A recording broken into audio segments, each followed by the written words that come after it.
Hello and welcome to Newsfeed, your daily dose of what people are talking about online, from news stories to what's trending. Now, it doesn't matter how much of a digital native you are.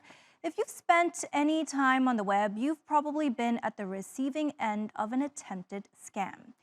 It could have been a seemingly innocuous phone call from someone claiming to be a bank official, an email with a dodgy link, or a WhatsApp message with a too-good-to-be-true job offer.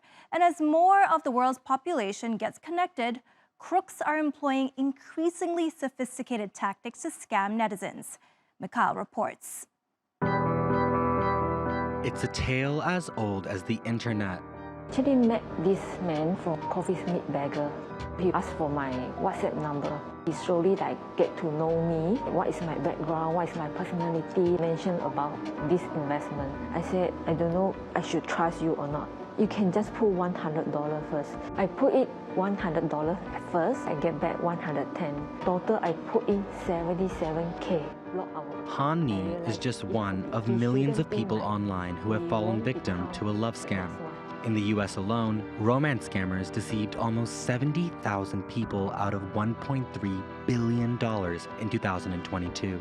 And the real number of victims is likely much higher, as many choose not to report these crimes to the authorities. Approximately 40% of Americans who lost money through romance scams in 2022 were contacted on social media, while 19% said initial conversations began on an app or website before moving to WhatsApp, Google Chat, or Telegram.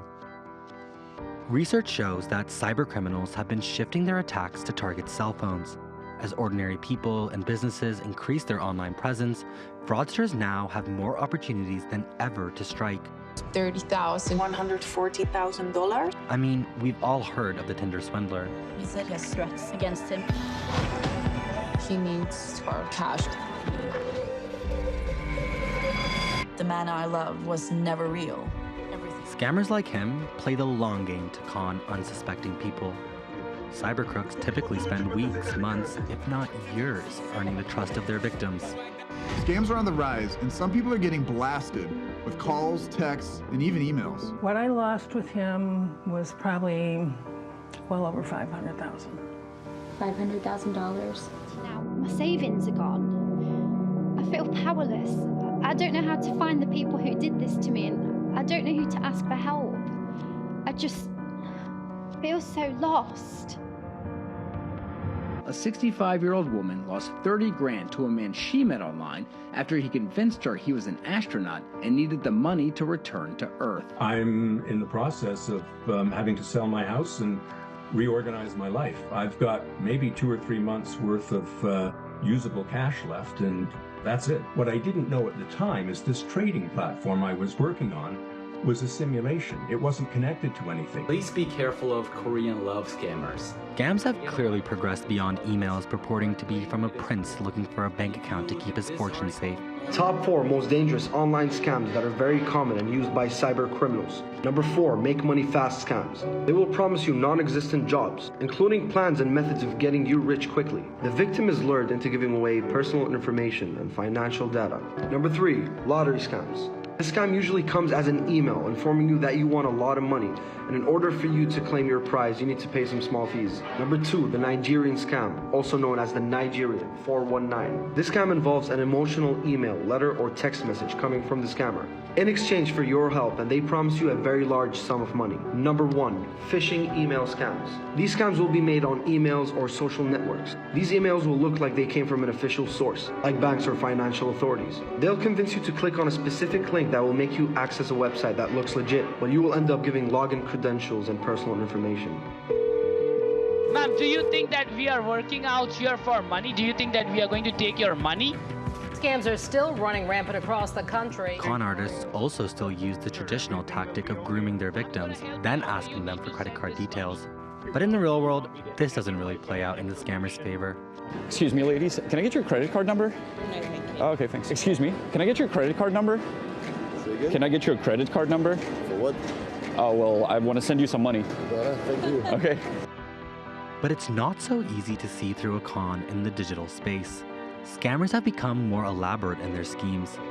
They've even been using artificial intelligence to mimic voices in impersonation scams. I let some scammers who were claiming to be from Amazon on my computer, so then I did something ridiculous. Here's an example how that AI prompt works. Because I've been working on an artificial intelligence software, so. With online fraudsters employing more sophisticated strategies, data shows more young, tech-savvy individuals have been falling victim. IDs, and I do. Nowadays, anyone online is vulnerable and a target. Vladimir Radunovich is Director of Cybersecurity and E-Diplomacy at the Diplo Foundation. Now, Vladimir, thanks so much for joining us today. Now, we've just heard about how sophisticated scams are nowadays, from elaborate phishing attacks to crypto and AI being used to scam people online. What can people do to better protect themselves from scammers? Good afternoon. You know, it's fascinating that regardless of how much technology advanced since, let's say, 80s, when social engineering was already also tricking people, was already quite in action, that hasn't changed much. And we, as humans, we remain the weakest link. We sort of have a blind trust, including in people, but also in these opportunities, particularly unexpected opportunities to suddenly get rich. No one will simply give us money. That doesn't happen. Secondly, neither your bank or Microsoft or any of the big companies where you have the accounts will ever contact you to ask for your password because your old password has been compromised or whatever. They might sometimes send you the update that you should change your password. The new trend is they would be actually not showing you the opportunity to earn the money, but warn you that you might be losing money because, for instance, you have certain penalties, alleged penalties, and if you don't pay the money, it will grow. Or that maybe your bank account that has been logged somewhere for some of the online services is going to continue. So if you want to cancel the subscription, you click there. Is there any sort of legal recourse if you have been duped? How do you get your money back? That's really hard because the police currently and judicial institutions have a lot of problems. They are still learning about that. This is a slow process. The scams are abundant. Legislation is often not updated. They're not harmonized across jurisdictions. Most attacks and scams go cross-border. And there is statistics that over 200 days is needed to exchange the information when it comes to cybercrime. That doesn't mean we shouldn't report to police. Even if they can't help, they at least get a picture of how many cases there are. So what kind of sophisticated tactics are we seeing by these scammers in 2023? What we can expect more is this sort of a localization of content, of languages. So, for instance, you can see now the forms and logos of banks, local institutions, government services that you can receive on your email, or you can see a video and you can believe in that. So using a local language, and that's sophistication of translation using AI into local languages. It's not perfect. So if you look closely, you'll see that there is a trick there. But usually people don't look at that and they don't have time. And what will certainly become a problem is the advance of AI, which will become ever more sophisticated in making scam that even the experts are not going to be so, for them, it's not going to be so easy to discover. But on the good side, the AI will hopefully also help creating solutions which are smarter to track the scam. Right, a bit of a catch-22 situation there. Absolutely. Yeah, but thank you so much for this insights for how people can be safer, protect themselves from online scams today.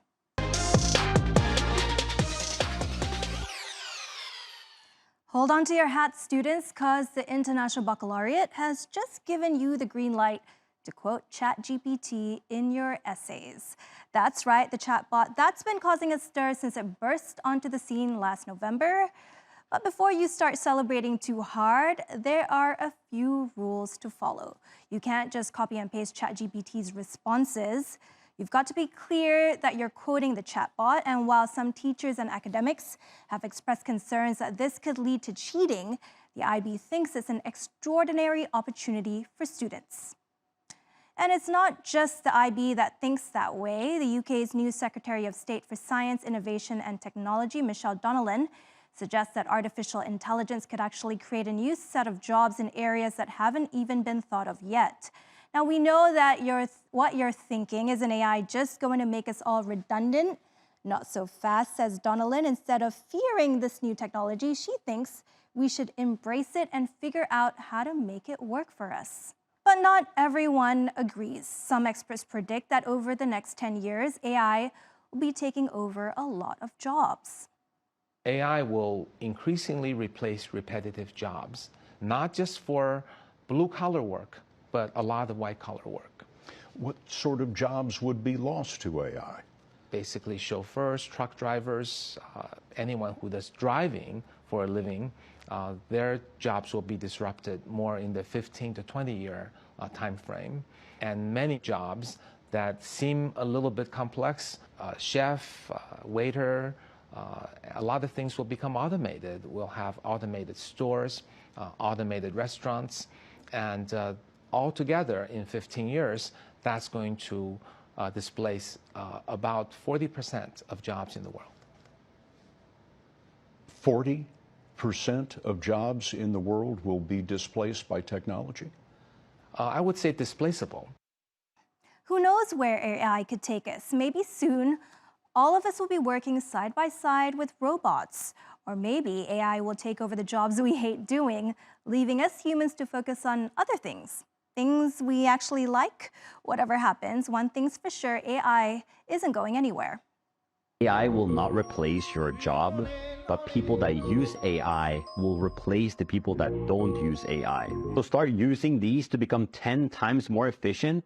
So we might as well figure out how to work with it instead of against it. But would you trust an AI colleague? A global study published by Gizmodo.com asked over 17,000 people how much and in what ways would they trust AI in the workplace.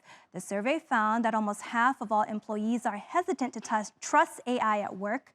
However, trust has to be put into context, and it would depend on what the AI was actually doing.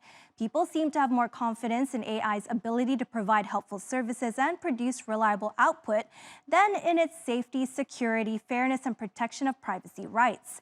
In other words, they are less comfortable when AI is used for purposes such as human resources, performance management, or monitoring. But guess what? Employees don't mind AI involvement in managerial decision-making. In fact, they prefer the combination of human and AI rather than solely relying on one or the other. And there are some big differences in how countries feel about AI in the workplace. People in Western countries are the least trusting, while emerging economies like China, India, Brazil, and South Africa are much cooler with it. So what do you think? Are you on team bring on the bots or team no thanks, I'll stick to human coworkers? Twitter has been a bit wonky lately, right? Every update seems to break the platform. Monday was one of those days where TweetDeck or even clicking on simple links didn't work. Twitter acknowledged the issue, saying that it was due to an internal change that led to some unintended consequences.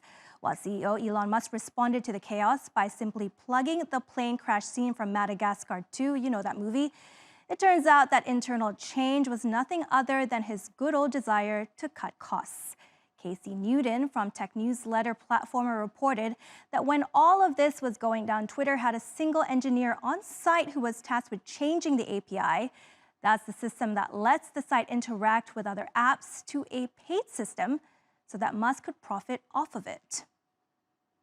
Twitter's new API cost model is one of the most outrageous I have seen. It is actually even more expensive than ChatGPT when I was doing the math. Hell, 500 requests is what you're going to be doing when you're testing and building an app. So they've effectively shut out the developers, the hobbyists, the tinkerers, and the people trying to learn to code on there from really ever using their platform or wanting to build on it. It's pretty obvious that Elon Musk hasn't done any development, tinkering, or such in the past decade or so, because Twitter was the most prominent platform for you to tinker and educate on. That's why it was so popular with developers. That's why there were so many applications out there that were labors of love. Now a lot of those projects and integrations that you all know and love, they're going to start disappearing because those projects were not made for profit. They were made for love. They can't afford this. Wednesday, March the 8th is International Women's Day. This year's theme is Digital Innovation and Technology for Gender Equality. But did you know that women make up just 22% of AI workers globally? The UN conducted a survey of global AI systems and found that 44% of them, nearly half, demonstrated a gender bias.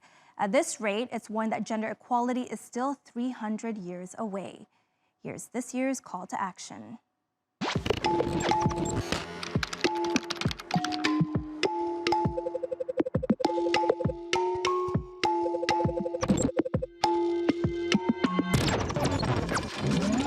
In the digital age, our systems still perpetuate bias, inequality, and violence in the lives of women and girls. Technological progress is outpacing progress towards gender equality. This is not progress. On this International Women's Day, we make 4 calls. 1. Remove all barriers to access the digital world. 2. Educate and train women and girls in STEM. 3. Enable women to create tech that meets their needs. 4. Eliminate online gender-based violence. Today we power on to create an equal digital future for all.